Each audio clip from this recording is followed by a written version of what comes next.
and this is a startup review of a well, it's not really a startup review. It's me just talking about this car, this 2005 Chevy Malibu. This is part 2 of my new car. Well, it's not really my car, but whatever. So I have some issues. There's quality issues, like this headlight. I don't know if you can see it, but I'm pushing on this, and it rocks. It moves pretty much. The other side is worser. This headlight here does not line up. There's a pretty big gap. This should be in like this, so I don't know if that's just expanding contraction or what that is, but I'll have to unscrew the headlight, slide it in a little bit, and retighten it. Another issue is the trim right here keeps popping up right here. That's really loose. This does not line up right there and there. We're gonna start it up. Get in and start it up. We're gonna go from there. So unlock. It's a V6.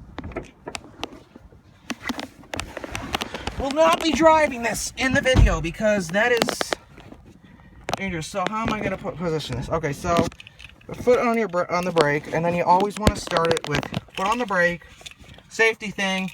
Most new cars have the foot on the brake. I don't know if this car is, but whatever. You put the key in.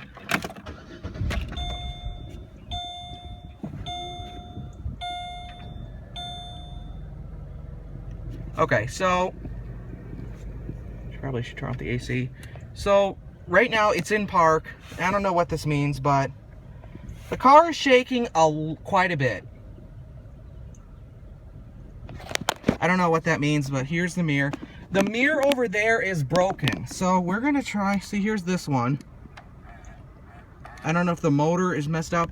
So I'm gonna switch it to the other one. And I'm pressing the thing and it's not moving. So I don't know if there's a motor in there that's messed up. But now we're gonna open the hood so you can take a look at that. Oh, and all that white stuff that you're seeing, that shit is car wax. My grandpa waxed this car before he gave it to us, and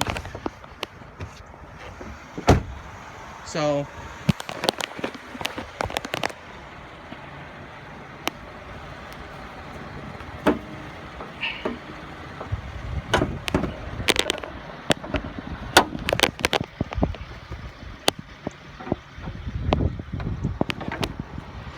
here is the engine. See right here, 3500 V6. I don't know what that means. Post in the comment section below if you know what that means. You see, you got all your information here. This motor is shaking quite a bit, so I don't know if the motor mounts are messed up, battery, some kind of other thing. Got all your belts. Here's the air intake, so shock towers, yeah. So there's the battery. You see that? I don't know if you guys can see, but look at how much that's shaking. See that? We're gonna close this. I don't want to look weird. People are driving by. They're probably like, "What the fuck is that guy doing?"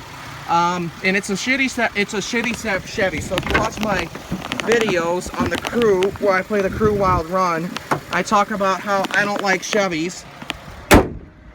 You know, this is pretty much the pride of a Chevy. Piece of shit. Oh, and something else is kind of cool.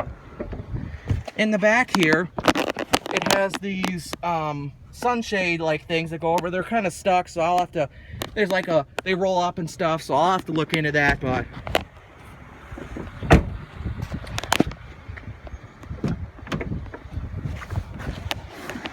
what else? Where'd I rev the engine?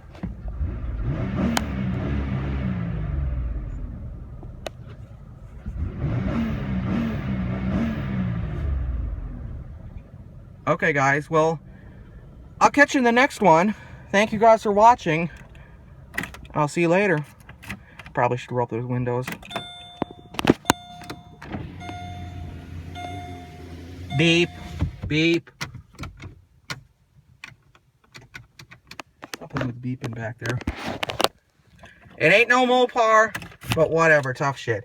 And there is a cup in here with ice. I am gonna pull a cronky. Well, my grandma, what she does is she takes, I'm just gonna have to use my foot. She, a lot of times, will take, like, ice, this type of stuff, and she'll just, yeah, she'll do that. We're just gonna leave it in here, make it a trash keep. Penny's in there. Okay. One of the other things I think is kind of cool, the traction control button right there to turn off. If you guys have a Chevy Malibu, let me know. What do you guys think of it? And another thing that I don't get is, I don't know, maybe this is like some kind of manual shifting thing, but there's a plus and a minus here. You know, this is the normal shifter. Oh, another thing that's kind of cool is these things right here. They come out so you can, like, clean in there and stuff. See that? They both come out. This one's actually cleaner. This car needs a full-on cleaning job, but that's a totally other video. The audio system sounds nice. There's different... I don't know how to adjust the clock. I'll have to figure that out, but it won't matter because I'm going to get all this replaced. In part 1, I showed you guys that radio that I got planned for in here. And it's saying, I don't know if it's $100 more or whatever, how much more, but some cars have buttons on the steering wheel and stuff, and for like the radio, and if you have that, it's going to cost a little bit more for your stereo and stuff, because the radio has to communicate with those buttons and stuff. Some of the modules you can get are... they'll do it program automatically, but sometimes even the ones that program themselves automatically don't always do it correctly. So, whatever, guys. And the reason why I'm not gonna do the reason why I'm not gonna be doing the radio myself is, I'm gonna roll on the windows. The reason is because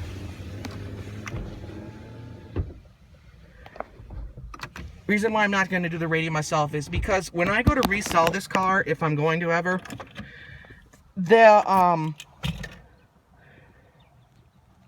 person that's going to have to remove the radio if they don't want it, I don't know why you wouldn't want an aftermarket radio, but whatever.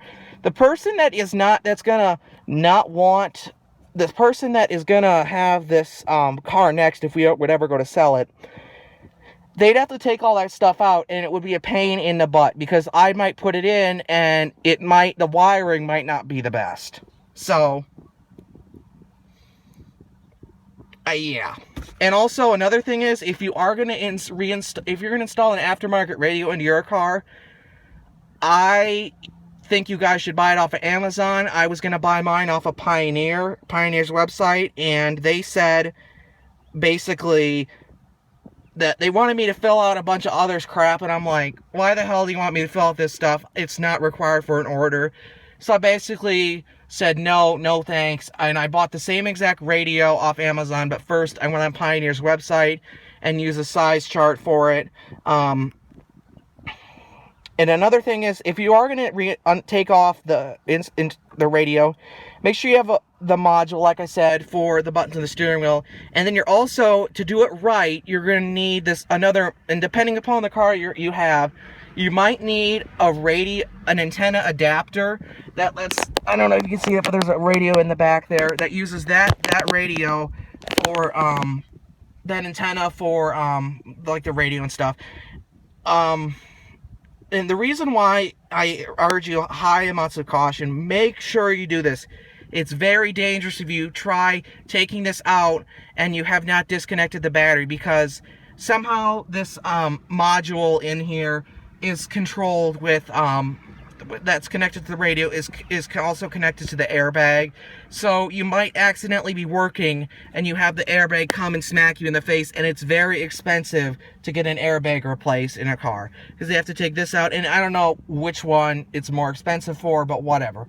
You guys get it. And another thing is the quality. Look at that, how much that moves quite a bit when I push it in.